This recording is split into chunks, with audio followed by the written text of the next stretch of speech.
अस्सलाम वालेकुम dear students, उम्मीद है कि आप सब खैरियत से होंगे। अल्लाह ताला हमेशा आपको खुश रखे और हर इम्तिहान में आपको शानदार कामयाबी अता फरमाए, आमीन सुम्मा आमीन।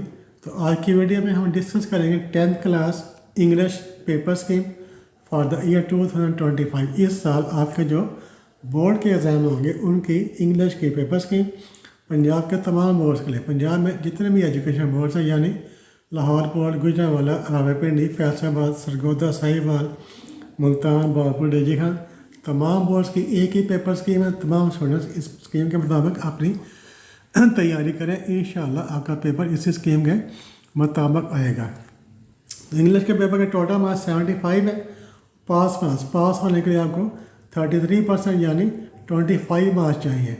टोटल टाइम आपके पास होगा 2.5 घंटे में आपने अपना पेपर फिनिश करना है, कंप्लीट करना है। क्वेश्चन नंबर 1 ऑब्जेक्टिव पेपर होता है, उसमें आपको MCQs पूछे जाएंगे। टोटल आपको 19 MCQs आएंगे। हर MCQ का 1 नंबर होता है, तो टोटल ये वाला 90 मार्क्स का पेपर है। तो आप सिर्फ MCQ तैयार कर लें, उसमें से आपके 90 मार्क्स ले सकते हैं। कि पास होने के लिए आपको सिर्फ मज़ीद 6 नंबर चाहिए। ठीक है, पास होने का मुश्किल काम नहीं है, सिर्फ फेल होने के लिए कोशिश करनी पड़ती है। पास होने के लिए कोई काम थोड़ी सी मेहनत करनी पड़ती है। तो 90 मार्क्स के आप MCQ तैयार कर लें। ठीक है, कैसे आने जो MCQ के 4 हिस्से होते हैं, 4 तरह के आपको MCQs आएंगे। जो पहला पार्ट है MCQs का वो क्या होगा, उसमें आपको 5 MCQ दिए होंगे, उनको आपने अटैम्प्ट करना है। Choose the correct form of work की आपने करेक्ट फॉर्म यानी फर्स्ट फॉर्म आनी है, सेकंड फॉर्म आनी है, थर्ड फॉर्म आनी है, उसका आपने चूज़ करना है। ठीक है, उसके बाद ऑप्शन का आपने टिक करना है। ये 5 नंबर का सवाल है। ये PCTB जो ग्रामर की बुक है, पेज नंबर 161 से लेकर 166 तक, उसमें से आपको ये वाला क्वेश्चन, ये वाले MCQs पूछे जाएंगे। ग्रामर की जो बुक है, पेज नंबर 161 से लेकर 166, उस पर जो करेक्ट फॉर्म्स ऑफ वर्ब्स हैं उनको आपने अच्छे तरीके से प्रिपेयर करना है। ये 5 नंबर आके यहाँ से पक्के हो गए, पक्के कर लें इनको। उसके बाद फिर 4 MCQs आएंगे। वो सेकंड जो कैटेगरी है, उसमें क्या होगा, choose the word with correct spellings. तो वर्ड्स आपको दिए होंगे, आपने 4 डिफरेंट वर्ड्स दिए होंगे, आपने देखना कौन सा वर्ड है जिसका स्पेलिंग करेक्ट है। ये आपको टेक्स्ट बुक्स में चाहिए। टेक्स्ट बुक जो आपकी जो टेक्स्ट बुक है, उसमें जो वर्ड्स हैं उनके आपने स्पेलिंग अच्छे तरीके से प्रिपेयर करने हैं। 4 नंबर ये आपके पक्के हो गए। फिर तीसरी कैटेगरी या C कैटेगरी, उसमें क्या आएगा, चूज़ द करेक्ट मीनिंग। आपको वर्ड दिया होगा, उसका आपने करेक्ट मीनिंग बताना है, या फिर आपको सिनोनिम वर्ड दिया होगा, उसका आपने सिनोनिम बताना है, या फिर उसका आपने एंटोनिम बनाना है।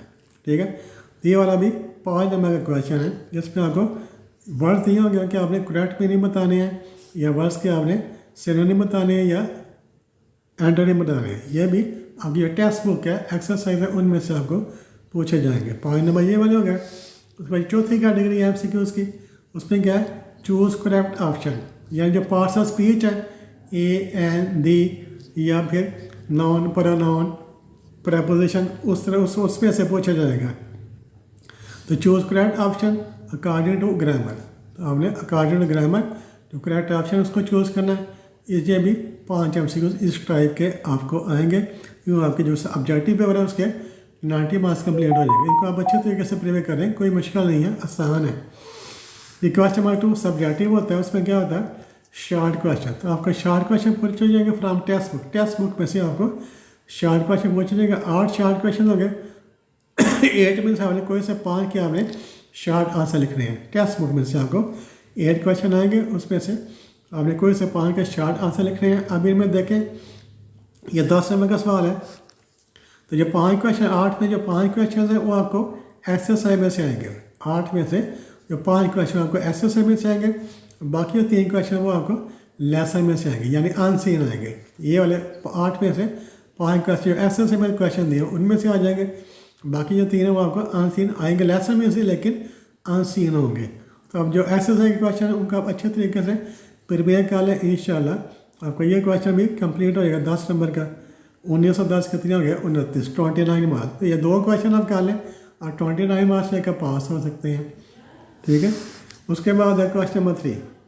क्वेश्चन नंबर 3 में क्या है, translate the paragraph from English into Urdu. आपको एक पैराग्राफ दिया, इसमें कोई चॉइस नहीं होगी, इस क्वेश्चन में कोई चॉइस नहीं होगी। आपको एक पैराग्राफ दिया होगा, इंग्लिश का पैराग्राफ आपकी जो टेक्स्ट बुक है, टेक्स्ट बुक में से इंग्लिश का एक पैराग्राफ दिया होगा, उसको आपने उर्दू में ट्रांसलेट करना है। ये 8 नंबर का सवाल है, ठीक है, जिसमें चॉइस कौन नहीं है, एक पैराग्राफ है, उसी को आपने ट्रांसलेट करना है। क्वेश्चन नंबर 4 है, write down summary of the poem. तो आपको पोएम दी होगी, तो पोएम की आपने समरी लिखनी है। या ये 5 नंबर का सवाल है, या फिर जो इंग्लिश मीडियम के स्टूडेंट्स हैं उनको क्या दिएगा, पैराफ्रेज द लाइन, समरी का कोई 3-4 लाइनें दी होंगी, उनको आपने सिंपल इंग्लिश में लिखना है। ये इंग्लिश मीडियम वाला कर दिया है। बाकी आपने उर्दू मीडियम वाले हैं, उन्होंने आपने पोएम में लिखनी है। अच्छा, उसमें क्वेश्चन नंबर 5 है, राइट डाउन एन ऐसे। आप 150 to 200 वर्ड्स, अगर आपने ऐसे लिखना है, ठीक है, ऐसे लिखना है, तो जो ऐसे है उसमें 150 से लेकर 200 वर्ड्स होने चाहिए। यानी आपको 3 ऐसे दिए होंगे, 3 में से आपने कोई एक ऐसे लिखना है। इसमें ऑप्शन होती है, ऐसे भी होते हैं और पैराग्राफ भी होते हैं। यानी 3 ऐसे और 3 पैराग्राफ है। चाहे आप 3 ऐसे में से एक ऐसे लिख रहे हैं, चाहे आप 3 पैराग्राफ में से एक पैराग्राफ लिख रहे हैं, तो इसमें मौजूद है, ठीक है। चाहे आप ऐसे तैयार कर लें, चाहे आप पैराग्राफ तैयार कर लें। अगर आपने ऐसे लिखना है तो उसमें उसकी जो लेंथ है वो क्या है, 150 से 200 वर्ड्स उसमें होने चाहिए। 3 ऐसे दिए होंगे, कोई से आप एक उसमें से लिख सकते हैं। या फिर ना, अगर नहीं किया, पैराग्राफ की है, तो पैराग्राफ में भी आपको 3 पैराग्राफ दिए होंगे, 3 पैराग्राफ में से आपने कोई सा एक पैराग्राफ लिखना। इसकी जो लेंथ है वो थोड़ी होती है, 100 से 150 वर्ड्स का पैराग्राफ आपका होना चाहिए। तो इसके 15 मार्क्स हैं, 15 नंबर इसके हैं। उसके बाद क्वेश्चन नंबर 6 है, इसमें क्या होगा, चेंज इनटू इनडायरेक्ट फॉर्म। जो डायरेक्ट इनडायरेक्ट आपके जो है उसको, उसमें आपको से 8 सेंटेंस दिए होंगे डायरेक्ट फॉर्म में, उसको आपने उसमें से किसी कोई से 5 को आपने इनडायरेक्ट फॉर्म में चेंज करना है। आपको 8 सेंटेंस दिए होंगे डायरेक्ट फॉर्म में, उनको आपने किसी कोई से 5 को आपने इनडायरेक्ट फॉर्म में चेंज करना है। तो ये भी आपकी जो PTV की, जो PCTV की हो ग्रामर की बुक है, पेज नंबर 169 to 170, वहाँ पर आपको दिए हुए, उन्हीं में से आएंगे। ये 5 नंबर का सवाल है, 8 में से हमने 5 करने हैं। फिर क्वेश्चन नंबर 7 है, use any 5 out of 8 pairs of words. तो आपको पेयर ऑफ वर्ड्स दिए होंगे 8 में से हमने कोई से 5 पेयर ऑफ वर्ड्स को अपने सेंटेंसेस में लिखना है, अपने सेंटेंस बनाने हैं। ये भी 5 नंबर का सवाल है। ये भी जो ग्रामर की बुक है उसका पेज नंबर 175 से लेकर 178 तक, वहाँ पर जो पेयर ऑफ वर्ड्स दिए हैं उनको आपने अपने वर्ड्स में लिखना है। उसके बाद लास्ट क्वेश्चन है, क्वेश्चन नंबर 8 है। इसमें क्या होगा, translate the paragraph from Urdu into English. आपको उर्दू का पैराग्राफ दिया होगा, आपने उर्दू के पैराग्राफ को इंग्लिश में ट्रांसलेट करना है।